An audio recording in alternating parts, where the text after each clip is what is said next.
Hey, hi, howdy, thank you for clicking on this video, this time-lapse of Talk to the Can. Alright, my instincts were about to call it Muffin Paint because Muffin Paint was this thing's code name, so, in production. Alright, so, uh, this is my first shot at, actually providing commentary on one of these, time-lapses. Hopefully just to keep people engaged and actually watch. Uh, yeah. All right, so this whole thing actually started as an animation assignment. We had to we had to do a lip syncing thing where basically we take something and record like 5 seconds of audio, and then sync it up to and then animate, basically just animate something that like talks to it and talks as I'm sorry, I'm not gonna rambling. Okay, and naturally, I decided to create this 5 minute short that I was hoping to get done. This was back in September, so it's fine. I still got the good grade for it. The limit, the max was like 5 seconds. So like I completely overshot it, which is a very usual thing for me in that class. But anyways, I also like the reason I also wanted to do this sort of assignment because like it would give me a chance to test out different voice actors for this. Like, okay, I don't know if you guys know this, but my voices for Crayon, Rose, and Burrito before I got these new actors involved, they sucked. All right, like Crayon was literally just my normal voice, but with a slight tone adjustment to it. Rose is up here, and like I guess it's more distinct than Crayon's, but it's still not exactly. It's not great. It's not ideal. And then Burrito was literally just me speaking in Spanish, so that was not really gonna fly in the long term. I had people who, specifically Crayon and Rose, who I had in mind, people that I wanted to have voice them. And this assignment gave me the perfect excuse to approach them in class and actually record audio. And then I like this is basically just a test for them, just to see if I like their performances in here. Uh, cool. I'll let them continue doing work for the rest of the series. And at the moment, I am. Uh, I have not confirmed it yet. This was a while ago, but uh, I did. I have checked with them to see if they were okay with continuing to be a part of the show. And yes, Mahogany Randolph, Oak, and Camila Rodriguez will all be reprising their roles as Crayon, Rose, and Burrito in the following episodes. So, yeah, that's really cool. That's something to look forward to, you guys.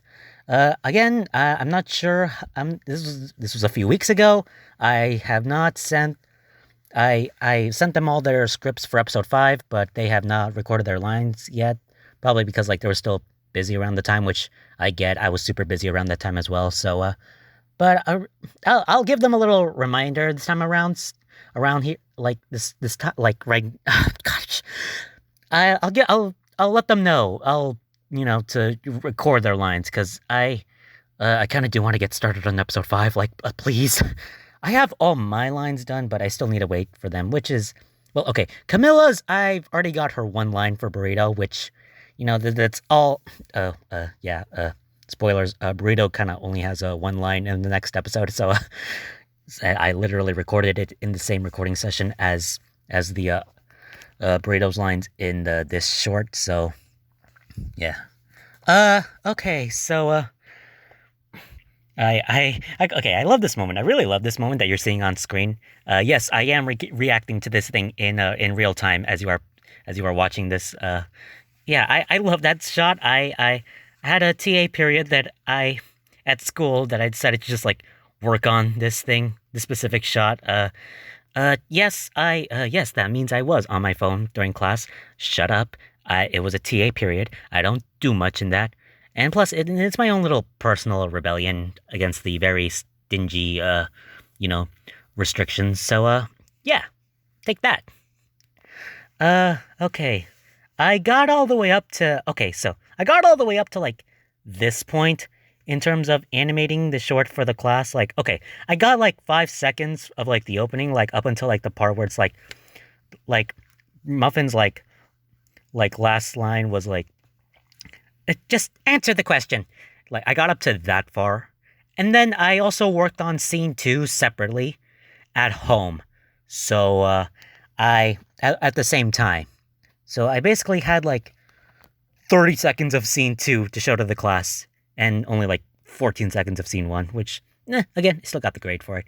The Spinork, actually. Okay, that actually came from a little random joke conversation that me and one of my friends had during lunch, where we were talking about like a double-sided fork or utensil, whatever, one side of spoon and the other side of fork, and I decided to immortalize that by including it in this short. I do that a lot. There's so many ideas that I just get from like random conversations that pop up. You know, like especially when it comes to like inserting ideas for like these little shorts. It's a lot easier for me to do, just because like, you know, the general plot and structure for these is a lot looser than the main episode. So yeah, that's pretty cool. My God, you can see my dilemma. Like I was debating so hard on like whether or not to like include like the unibrow or have them two separate eyebrows whenever they're like have the frustrated expression to them. I have a system. I have a method to my madness. So yeah, don't worry. I got that all figured out. Okay. All right. Now we're approaching the part with a syringe, and yeah, syringe. My sister voices her. She's been the voice of syringe since the very start. That's why I didn't highlight her in the post about the voice actors, because you know, you all know her. So you know why clarify, you know, any more about her. Y'all know, you know. Also, when it comes to animating syringe, and this goes for ink bottle too, really any transparent characters with like a shine, like a actual physical shine to them.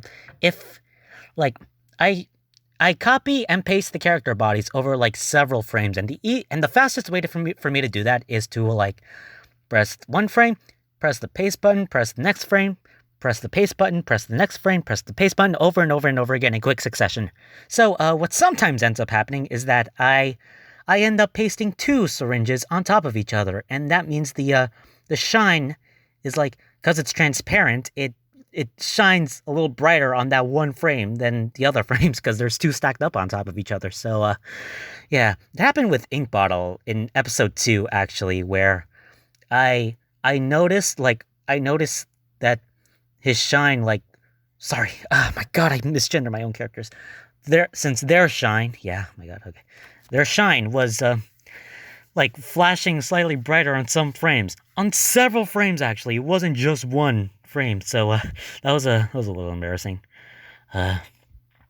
Controller, yeah, I'm very proud of this controller asset, honestly. Like, okay, the actual buttons and D-pad are actually kind of whatever. Now that I look at it closely, I'm more so thinking, actually, what the frick is that D-pad? That is, how do you hit the directions on those? But I guess I'm just prouder of the actual like Sega Genesis logo. Like, I traced it, I traced all the letters, but for the coloring, I colored that myself. I took the gradient. Oh boy, here's the walk cycle. I struggled with this walk cycle for like days, because I was so worried about the how it would work. Because I found that a 6-frame cycle worked the best for me, so I got that sorted out. Yeah, it's fine. Controller, I colored that gradient in myself, and I am still super proud of how that turned out. All right, so yeah, here we go. Just coloring in those mouths, and then we have another background, and here we are moving into scene 3, everybody. I also animated some of scene 3 to show to the class. Literally just that one shot. The one shot of Quill like approaching Paint Can, jumping to her like, "Hey, Paint Can!" And to add further insult to injury, I didn't even have any lip syncing on that. Even though it was the entire point of the assignment. I did not get like any like lip syncing onto that. I only got the motions of where Quill was like, Do you want to maybe open that mouth of yours? Without any of like the actual mouth movements. But my animation teacher is pretty lax. He knows my talents. He knows already. And I already had like a bunch of other animation stuff, so that like already well exceeded like the requirements. So, yeah, it's weird. It's weird. Like in my animation class, like one would think that I take an animation class to like further learn and develop my skills in animation, and I sort of do like during my sophomore year where I really was not animating much in terms of Battle of the Objects content. But I feel like if anything, like I've been learning more stuff about animation on my own outside of school and then applying that to my works in the class rather than the other way around as it should be, like learning stuff in the animation class and then applying it to my personal works. Like, no, I just build up my own skills on my own time and then I just kind of show up to the class and I blow everyone away. Like, it always happens. It always happens. Like, yeah, it's really funny, honestly. Uh, okay, yeah, all right. Now we're approaching the crayon scene. All right, here we go. Mahogany Randolph as Crayon. They were they were a choice. They were like my number one pick to be the voice of Crayon since like the very inception of this whole project assignment thingy. I wanted to use this to like test out like potential voice actors and then use this as a springboard to transition them into bigger works. So, yeah, the Mahogany, they're going to be coming back as Crayon in the next episode. So, yeah. I Mahogany's lines were also kind of tricky to work with cuz okay, everyone else I recorded their lines in class. Mahogany, I do not share a class with them at all. So this had to be recorded like over the phone, and like to make matters worse, we learned the hard way that we could not like that the audio, they could not record audio while in while they were calling someone. So I just gave them the direction for every single line, told them to just go for it, and they did, and it turned out well. I really liked the sort of delicate, soft nature of like my previous Korean voice. I did not even give them like that sort of like reference to, but then again, I feel like that's kind of hard to mess up, really. But yeah, I just really like their voice. I think it's a perfect fit for Crayon. I've been eyeing them as again for like few months now, actually, like way before this assignment. So I I'm really proud of them. I'm really happy with their work. That scream, the scream, dude. Like when I heard the scream that they sent me, like I genuinely did not know. Like I did not know what to expect. I didn't know they had it in them. Okay, this person, they're not very like very loud, but um don't don't don't underestimate people's ability to like surprise you because oh hey crayon crayon face. I like it's yeah, that was surprising to me. Hearing it for the first time, it was you can see me experimenting with different angles and stuff. Yeah, it was definitely a shock, which but like hey, it worked. And like and yes, okay, did it come out distorted? Yes, a little, maybe. But it still sounded good. It like the actual tone and like the actual sound of it was good. The only problem was that it just came out so distorted because they like blew their entire soul into the mic. So it crushed it crushed it in, and but I didn't care. I used it because I like how it sounds. And also turned down, it doesn't sound as compressed or bad. Like not the sound of the voice, the compression. It's God, I'm a mess. I'm a rambling mess. Okay, yeah. Really satisfied with Mahogany's work on this. I definitely 100% coming back. I'll, can you tell I just have fun storyboarding this thing? All right. And then next up we have Me! Yeah, it's me. Not much to say here. You already know this guy. He's kind of whatever, to any aspiring animators out there, like, I think, like, the number one thing a piece of advice I have is to, like, just, like, get experimental with the movements, Make it so, like, you're not having them move, like, the same way, like, every single time.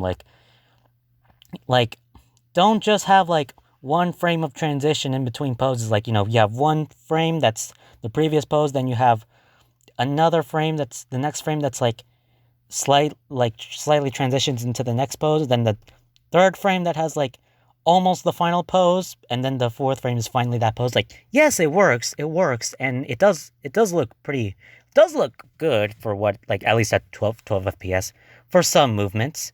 But I learned this the hard way. If you just do that all the time, it's gonna look very repetitive. So, like, I experimented a lot with this short, like, adding in, like, more in between frames for, like, slower movements, which I feel like really, like, helps sell the fact that it's, like, more realistic motion. And oh, hey, it's the rotoscope.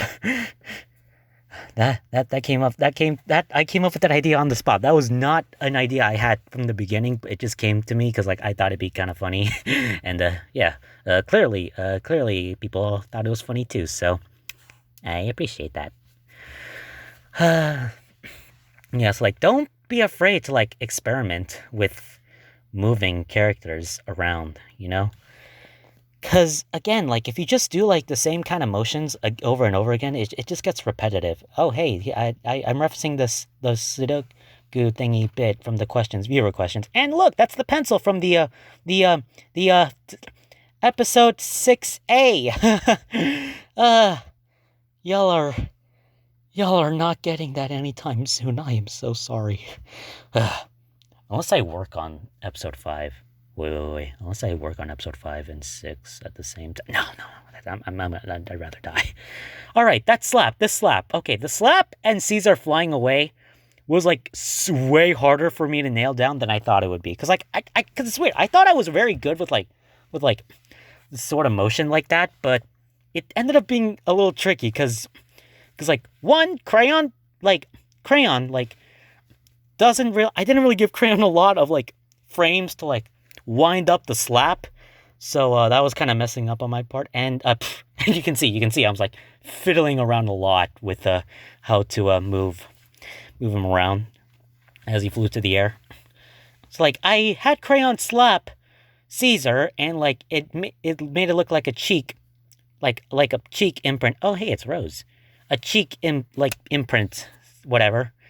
But that's clearly not where, like, the slap could have been aimed. And if it was where it was aimed, then, like, or at least where it landed, then, like, Caesar should have flown, like, further into the background and not to the right. But hey, it's out now. I did the best I could, and yeah, I'm on a 15-second per day a deadline with myself. So yeah. Rose, don't have much to say about Oak. They fit the sound. They had the exact sound that I was looking for. I had someone else in mind, actually, like one of my other friends, but I don't see them around very often, and this person was around and they had this similar sounding voice, so I'm like, what the heck, I'll just pull them aside. Yo, hey, I'm getting yo, gang's all here. Yay. Burrito, finding someone who speaks Spanish, was a lot harder than I would like to admit. Like, it was kind of crazy how, like, last minute Camilla was, in terms of, like, as an addition to the cast, but she fits it. She speaks Spanish, she's a female-sounding voice, and, yeah, that's kind of all I really needed for Burrito's role. And she could, like, pull off, like, hints of personality. Like, I like the little bits of, like, where she's, like, slightly exasperated when she's like, "Ya me quiero ir," or "No sé qué hacer." I like the personality touches did. And, oh boy, iconic, here comes the Pan-Can speaking. I feel like people are going to be theorizing about this moment for like years later down the line. So I will spoil those theories, and I will deconfirm those theories in advance. No, this short is not canon, so that means this has zero ties to the main universe, which means that Pan-Can will never, ever, ever, ever, ever, ever speak again, okay? There, Pan-Can does not have a voice to them. Confirmed. Alright, please, no, yeah, she doesn't talk. Pan-Can doesn't talk. Recording her lines with Gabby, though, were fun. Like, she was definitely the best in terms of voice acting. Who would have known? She has a presence in theater, and, yeah, she, obviously, the thought that the person that does theater would be the best at recording. And that's why she's never coming back.